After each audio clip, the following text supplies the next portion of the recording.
سر سب سے پہلے یہ جو آج کیونکہ ذرا حالات حاضرہ کے بات ہو جائے یہ جو فیصلہ آباد ATC کا فیصلہ آیا ہے بائی اینڈ لارج وہی کچھ ہے جو پہلے فیصلے آئے ہیں انسداد دہشت گردی کی عدالتوں سے. Does it change any thing یا یہ کوئی چیز کو ری انفورس کرتا ہے کہ جی جو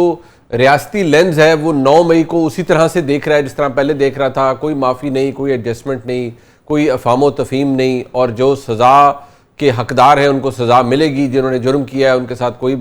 بات چیت نہیں ہو سکے گی, یا یہ ایک ایکسپیکٹڈ تھا, ایسے ہی آنا تھا, and there is nothing much about it؟ شکریہ منیب. اگر آپ اس کو گراس روٹ سے اوپر کی طرف لے کے جائیں تو اس کی مختلف تہیں ہمارے سامنے آ جائیں گی. ایک تو یہ ہے کہ مقامی طور پر آپ کو پتا ہے کہ رانا ثنا کا ڈیرا جو ہے وہ پہلی مرتبہ حملے کی زد میں نہیں آیا. اس سے پہلے بھی ان کے سیاسی مخالفین جو ہے نا ان کو چیز کرتے ہوئے ان کے ڈیروں کی طرف گھر کی طرف جاتے رہے. تو سیاسی جو عنصر ہے اس تمام حملے کا آپ اس کو رد نہیں کر سکتے. میں یہ نہیں کہہ رہا کہ سیاسی وجوہات کی بنیاد پر ہوا تو 9 مئی کے واقعات کے تسلسل میں ہے, لیکن آپ کو پتہ نا کہ جب آگ لگی ہوتی ہے تو بعض لوگوں کو ہوتا ہے کہ یار ہم بھی اس کے اندر سے سگریٹ لگا کے تو اپنا معاملہ طے کر لیں. تو مجھے لگتا ہے کہ سیاسی طور پر رانا ثنا کو ٹارگٹ کیا گیا کیونکہ اس کے اندر ڈومیسٹک اور لوکل کنسٹیچوئنسی کے پولیٹیکل ایلیمنٹس بھی انوالوڈ تھے. لیکن پیغام ان کو واضح انداز سے گیا ہے کہ اگر آپ نے بڑے قومی معاملات کے اندر سے سیاسی کو فائدہ اٹھانے کی کوشش کی ہے تو اس کی کسی قسم کی کوئی معافی آپ کو نہیں مل سکتی. دوسرا جو آپ نے ذکر فرمایا, جو اس کی اہمیت ہے وہ اس کے تسلسل میں ہے. اگر یہ ایکسیپشن ہوتا تو ہم اور آپ اس کے اوپر کسی اور زاویے سے بات کر رہے ہوتے, اور یہ تسلسل 2 قسم کے ہیں, ایک پکڑ میں بھی ہے اور ایک چھوٹ میں بھی ہے.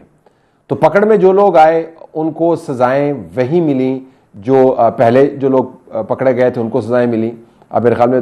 200-250 قریب تو لوگ ہو گئے ہیں. وہی 10 سال کی سزا اس کے اندر ملی, وہی فساد پھیلانے کا معاملہ. فیصلہ آباد میں ذرا سنجیدہ معاملہ اور تھا کیونکہ ایک باقاعدہ ISI کا ڈیٹ تھا جس کو نشانہ بنایا گیا. تو جو عمومی فریم ورک ہے اس فیصلے کا اس کے گرد وہ حملہ بھی آپ کو ذہن میں رکھنا ہوگا کیونکہ فیصلہ آباد ایک بڑا سنجیدہ قسم کا ایشو بن گیا تھا. تو اس میں آپ کو تسلسل نظر آتا ہے کہ 10-10 سال سزائیں ہیں اور ریگریس امپریزنمنٹ ہے. جو چھوٹ ہے اس کے اندر بھی آپ کو وہی لوگ اس میں سے بچتے ہوئے نظر آ رہے ہیں جو پہلے مقدمات کی زد میں سے بچتے ہوئے ہیں. فواد چودھری ہے اس کے اندر, اس میں اگر پرومیننٹ نام لیں تو پھر ظاہر شاہ محمود قریشی بھی ہیں اس میں. تو چھوٹ میں بھی تسلسل ہے اور پکڑ میں بھی تسلسل ہے. اور جو تیسری عمومی تسلسل والی بات ہے وہ پیغام ہر کسی کو دیا جا رہا ہے کہ چاہے وہ علیمہ کے بیٹے ہوں, چاہے وہ پاکستان تحریک انصاف کی پنجاب کی قیادت ہو, چاہے وہ leader of the opposition in the Senate ہو, چاہے وہ leader of the opposition in the National Assembly ہو, اگر آپ 9 مئی کے مدار میں ہیں تو یہ مدار آپ کو حصار میں لے لے گا اور چھوڑے گا نہیں. تو میرے خیال میں اس میں ایلیمنٹ آف سرپرائز تو نہیں ہے, لیکن جو بڑی خبر ہے وہ یہی ہے کہ ایلیمنٹ آف سرپرائز نہیں, یعنی اس میں کوئی آپ کو جو ہے نا کوئی انفلوئنس ہوتا ہوا نظر نہیں آیا, بین الاقوامی کیمپین سے انفلوئنس ہوتا ہوا نظر نہیں آ رہا. یہ that is the important element. ابھی آپ نے ذکر کیا دل صاحب علیمہ خانم صاحبہ کے بیٹوں کا. اچھا اس میں اگر آپ تسلسل دیکھیں جس طرح سے پہلے گرفتاری ہوئی وہ پھر CCTV کی فوٹیج سامنے آئی, میرا سوال بحثیت ایک صحافی کے بھی عام سے اور ایک بحثیت ایک طالب علم کے بھی قانون کے یہی رہا کہ بھئی اگر گرفتاریاں ہونی ہیں تو اس کا طریقہ کار بھی ہوگا. مطلب آپ یا تو وہ بھاگ رہے ہوں یا روح پوش ہوں اور ایک دم سامنے آئے ہوں تو جی چھاپا مارا گیا اور ان کی کوئی ریکی کی جا رہی تھی. جو ہوا ان کی انٹری ایگزٹ بھی پاکستان میں ہوتی رہی. 2 سال 2 مہینے کے بعد یہ دونوں گرفتاریاں عمل میں لائی جاتی ہیں. ان گرفتاریوں سے کیا یہ ہوا ہے کہ جی کیونکہ علیمہ خانم صاحبہ ووکل تھیں بہت سارے معاملات پہ, انہوں نے بہت جگہ گفتگو کی, تو ایک دم یہ بھی خیال آیا کہ جی ان کو کیوں آف دا ہک کیا ہوا ہے, ان کو بھی سبق سکھانا چاہیے, یا اس کا انتظار تھا کہ یہ فیز وائز ہونا ہے, پہلے یہ لوگ گرفتار ہوں گے اور پھر if push comes to shove تو پھر یہ ہو جائے گا. ان دونوں کی جو گرفتاریاں ہیں نا جی اس کے اوپر میں نے تو بڑا ایک سادہ سا سٹینس لیا ہے اور اس کے اوپر میں نے ایکس کے اوپر پوسٹ بھی کیا ہے کہ یہ لیگلی انڈیفینسیبل ہے اور پولیٹیکلی انسین آپ کو نظر آتا ہے جب پہلی گرفتاری ہوئی تھی. اور اس کی وجہ جس طرح آپ نے خود بھی فرمایا, آپ چونکہ قانون کے ماہر ہیں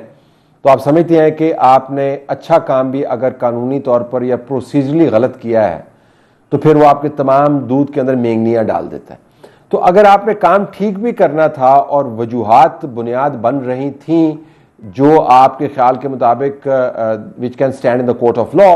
تو پروسیجرلی آپ نے اس کی خبر بنوا دی. دوسری بات یہ ہے کہ جس طرح آپ نے خود ہی فرمایا کہ ان اینڈ آؤٹ یہ کرتے رہے ہیں اور ان کو بظاہر چھوٹ ملتی نظر آتی رہی ہے. اگرچہ وہ ڈیفینس نہیں ہے, یہ عین ممکن ہے کہ ان کی ایکٹیویٹیز مانیٹر کی جا رہی ہوں, یہ دیکھا جا رہا ہو کہ باہر جا کر کیا علیمہ خان کے پیغامات کو یہ تو نہیں پھیلاتے, کیا سوشل میڈیا کو یہ تو نہیں چلاتے جو ایونچولی بعد میں یہ بات نکلی. لیکن یہ سارے کام جو ہے نا, ان کے بارے میں پہلے سے آپ کو معلومات کی فراہمی کے ساتھ میرے خیال میں کوئی انیبلنگ انوائرمنٹ یا موافق ماحول بنانا چاہیے تھا تاکہ یہ نہ لگے کہ یہ فیملی وکٹمائز ہو رہی ہے. اب علیمہ کا جہاں تک تعلق ہے, ان کے بارے میں پارٹی کے اندر آراء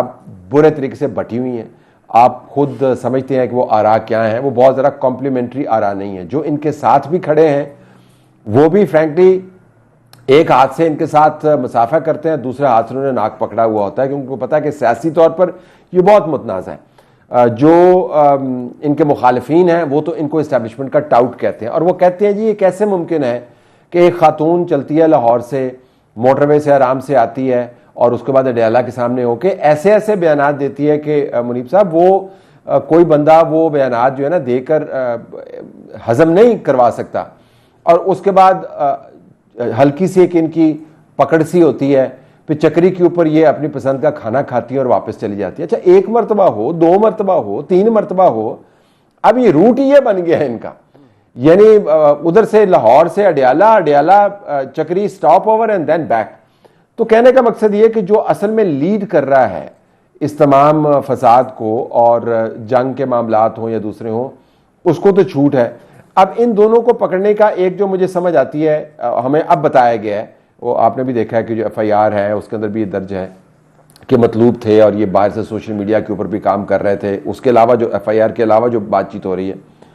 ایک یہ بھی پیغام دینا بڑا واضح تھا کہ سلمان اور قاسم جو ہیں ان کے ساتھ بھی یہی سلوک ہوگا. یہ تفریق نہیں روا رکھی جائے گی کہ علیمہ کے بیٹے ہیں یا عمران کے بیٹے ہیں. تو مجھے لگتا ہے کہ اس طرح پنجابی میں کہتے ہیں نا کہ کوے تینوں تے سنائے نونو, تو یہ جو ہے نا انہوں نے پکڑ کے یہ واضح کر دیا ہے کہ بھیا چھوٹ نہیں ہے. اگر آپ فساد میں ملوث تھے, وقتی طور پر ہم نے ڈھیل دی تھی, تو وہ ڈیل نہیں ہے, اور اگر آپ فساد کرنے کے لیے آؤ گے تو ہم یہ نہیں دیکھیں گے کہ آپ کا آخری اور پہلا نام کیا ہے, ہم نے آپ کو پکڑ لینا. تو میرے خیال میں اس کے ملٹیپل پرپزز ہیں جس کی وجہ سے ان کا جو میرٹ بیسڈ مقدمہ ہے وہ آپ کو پس پش جاتا ہوا نظر آتا ہے.